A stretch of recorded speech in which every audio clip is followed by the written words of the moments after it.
हे hi hello everyone. मेरा नाम है डॉक्टर हलधर पटेल और मैं हूं अनमोल हेल्थ केयर से। तो जैसा कि आप सबको पता है, लगातार हमारी क्लासेस चल रही है, लगातार हम कोशिश भी कर रहे हैं आपको नई नई चीज़ें देने का। तो मेरे को बहुत सारी चीज़ों में एक चीज़ अच्छी लगी कि आप लोगों ने खुलकर तारीफ़ की है और खुलकर लिखा भी है। कई लोगों के मैसेजेस आए, सर ये बहुत ही यूनिक क्लास है। पहले बात तो कि कोई प्लांट्स पढ़ाता नहीं है और प्लांट्स पढ़ाने वाले ऐसे पहले वो भी हैं, क्योंकि मेरे को ऐसा लगता है कि बेसिक तो हमारा प्लांट ही है। प्लांट की जब तक प्रॉपर्टी सही तरीके से नहीं जानेंगे हम, तब तक कैसी प्रैक्टिस कर सकते हैं हम। तो इसीलिए प्लांट तो पढ़ाया जाना बहुत ही आवश्यक है, बहुत ही आवश्यक है। ये कोई ऐसा बात नहीं होना चाहिए कि ये नया हो। प्लांट इंक्लूड होना ही चाहिए पद्धति में, पहली बात।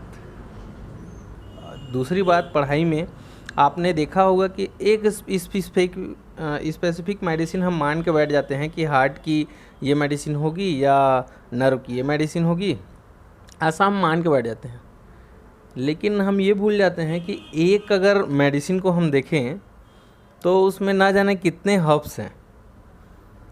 तो उन हर्ब्स का पावर जो निकल के आएगा वो कंप्लेन स्पेसिफिक होगा। मतलब हर पर्टिकुलर लोगों को हर पर्टिकुलर अलग अलग मेडिसिन जा सकता है। तो दूसरी आपने जो तारीफ़ की थी खुल के कि बहुत अच्छी नॉलेज आप दे रहे हैं सर, कि मतलब उस पर स्पेसिफिक रूप से, जैसे हमने शुरू दिन से ही अगर S1 का पूरा प्रॉपर्टीज लिखा था और उसका स्पेसिफिक ऑर्गन लिखा था, या तो स्पेसिफिक काम क्या है वो लिखा था, जैसे उसको यूनिवर्सल रेमेडी बोली जाती है, अगर ये लिखा तो उसके साथ साथ और कौन कौन सी चीज़ों में काम आ सकता है, उसका फर्स्ट डाइल्यूशन कौन सी चीज़ों में काम आ सकता है, सेकेंड डाइल्यूशन कौन सी चीज़ों में काम आ सकता है, उसका हायर डाइल्यूशन कौन सी चीज़ों में काम आ सकता है, क्या हम उसके साथ बात कर सकते हैं, क्या कंप्रेस लगा सकते हैं, क्या ये सभी चीज़ें आपको क्लियर हुई होंगी। थर्ड चीज़ है, ठीक है, कि मेरे को बहुत लोगों का ऐसा प्रॉब्लम तो नहीं बोलना चाहिए, लेकिन ऐसा मैसेज आया कि सर वाई डोंट यू, मतलब आप हिंदी का प्रयोग क्यों नहीं करते।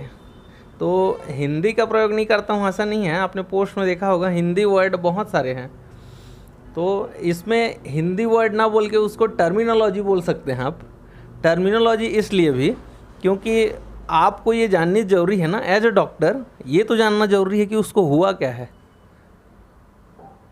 तो पर्टिकुलरली ये डॉक्टर इसमें पीछे है कि हम टर्मिनोलॉजी में फेल हो जाते हैं।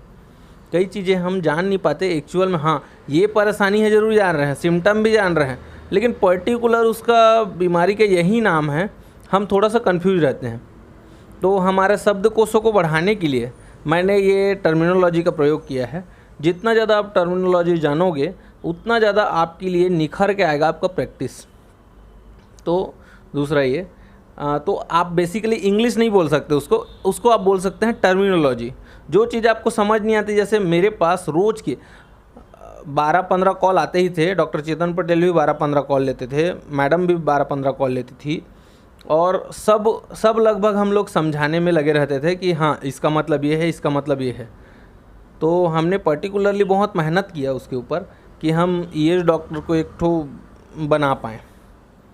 थर्ड है कि बहुत लोगों ने बोला सर आप तो इसको फ्री में कर रहे हैं, आपको मिला क्या।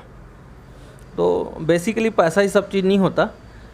मैं पर्टिकुलरली ये चीज़ इसलिए कर रहा हूँ, मेरा इसमें जो बेनिफिट है वो है, आज तक मैं जितने लोगों को भी देखा हूँ इलेक्ट्रो होम्योपैथी को खुल के एकदम प्रयोग कर सके या खुल के एकदम बोल सकें लोग कि हाँ इलेक्ट्रो होम्योपैथी, या तो एकदम नाम दबा हुआ है अभी तक भी।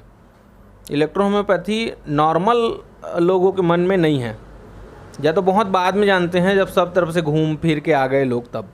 तो ऐसे 20-25 भी प्रैक्टिशनर, प्योर प्रैक्टिशनर निकल जाएं जो इलेक्ट्रो होम्योपैथी को रिप्रेजेंट कर सके एज ए प्योर प्रैक्टिशनर। तो ये मैं चाहता हूँ, क्योंकि होम्योपैथी का भी इतिहास आप देखिए, जब होम्योपैथी कोई नहीं करता था, सब डीएचबी का डिग्री लेके, ठीक है, एलोपैथी वगैरह भी करते थे, तब रिप्रेजेंटेशन जब किया गया तो उन्हीं प्योर प्रैक्टिशनर के द्वारा ही किया गया। तो प्योर प्रैक्टिशनर मेरे लिए बहुत काम के हैं, इसीलिए जो है ठीक है, मैं इसको फ्री एजुकेशन के रूप में दे रहा हूँ क्योंकि मुझे मेरे गुरु ने जो दिया है, ठीक है, मैंने इंस्टीट्यूशन को ज़रूर पे किया, लेकिन मुझे मेरे गुरु ने फ्री में सिखाया, तो मैं भी इसको आपको फ्री में दे रहा हूँ। पहला। दूसरा चीज़, ठीक है, ऐसा मेरे को लगता है कि 3-4 चीज़ों में आपको बहुत कन्फ्यूजन है। उसमें से एक, पहला डाइल्यूशन, दूसरा सिलेक्शन ऑफ रेमेडी और तीसरा डोजोलॉजी। ये तीनों चीज़ें हम क्लियर करेंगे वीडियो क्लास में बाई टू बाई। मैं क्योंकि फर्स्ट कैम्प में अभी आया हूँ, फर्स्ट फेस कैम्प है मेरा आपके साथ, तो इसके बाद भी मैं आते रहूँगा और लगभग वीडियो सीरीज़ के माध्यम से आपको डोज, डाइल्यूशंस और सारी चीज़ों का जानकारी मैं दूंगा। क्योंकि मेरे लिए लिखना वो सब पर्टिकुलरली ऐसा हो जाएगा कि मैं बहुत ज़्यादा लिख नहीं पाऊँगा, क्योंकि अभी पेशेंट्स का भी टाइमिंग पूरा चल रहा है, हमारे पास पेशेंट इतने ज़्यादा है। अभी भी मैं दोपहर के टाइमिंग में आपको जब क्लिनिक जस्ट आया हूँ और मेरे पास अभी पेशेंट नहीं है, तो उस टाइम पे मैं आपको ये चीज़ दे रहा हूँ। धीरे से अपना वीडियो कॉन्फ्रेंसिंग के माध्यम से या और किसी माध्यम से हम जुड़ने की कोशिश करेंगे। बहुत सारे मेरे ऐसा, जैसे आप फेसबुक पे सर्च करेंगे all India pure practice, EH pure practice करके, तो आपको मिल जाएगा मेरा ग्रुप, आप उसमें इंक्लूड हो सकते हैं। अनमोल हेल्थ केयर जो नॉर्मल व्यक्तियों के लिए भी है, आप उसमें इंक्लूड करवा सकते हैं। डेली अवेयरनेस प्रोग्राम जाता है। अनमोल स्वास्थ्य जागरण करके हमारा लोगों के लिए अवेयरनेस प्रोग्राम है, उसमें आप इंक्लूड करवा सकते हैं लोगों को। आप खुद इंक्लूड हो सकते हैं इलेक्ट्रो होम्योपैथी अ से ज्ञ वाला ग्रुप में, ठीक है। उसमें अभी रिसेंटली पोस्ट डलाएगा बाई टू बाई, मतलब आपको सिलेक्शन ऑफ रेमेडी का आइडिया उसी से थोड़ा सा हो जाएगा, तो उसमें पूरा पोस्ट डलाएगा। पोस्ट डलाने के बाद फिर अपन आगे क्या कर सकते हैं उसको थोड़ा देखेंगे और बस आगे बढ़ेंगे, ठीक है।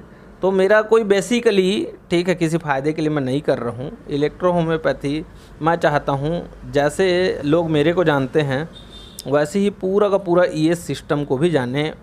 बाई फर्स्ट मैं बोल रहा हूँ, मतलब आखिरी में जाने वो तो चलो, अब कुछ भी नहीं है तो चलो इलेक्ट्रो होम्योपैथी करवा लेते हैं, ऐसा वाला बात है। मैं ऐसा नहीं चाहता, मैं चाहता हूँ कुछ अलग से जाने लोग, हाँ, कि राजस्थान में जैसा तो हल्का हुआ वैसा सभी तरफ होना चाहिए। धन्यवाद। और हेमंत सेठिया जी का भी बहुत धन्यवाद, राजस्थान के वो लीड किए, पुरोहित जी हैं, ठीक है, ऐसे बहुत लोग लीडर हैं, बढ़िया से काम किए। धन्यवाद।